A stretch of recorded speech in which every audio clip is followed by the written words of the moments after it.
There's a new school which has been opened and teachers have been recruited. And Gachagua is the headmaster of that school, whereby the syllabus is how we need to hate Luos. It's how we need to hate Raila.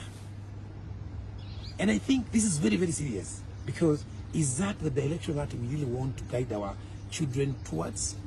My question is, if I ask Gachagua, for example, if you go to a Can hospital and you are told that your surgeon is a Luo, would you walk out of that hospital?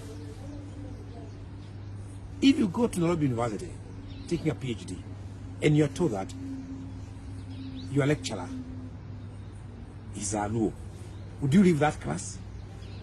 Those are the kind of questions that we need to ask ourselves. If, for example, we seek for very learned, very experienced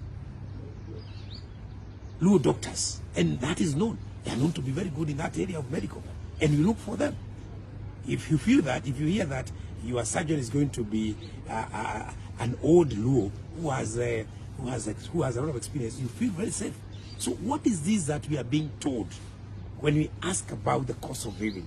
We are being told, remember, Laila and Luos are mad people.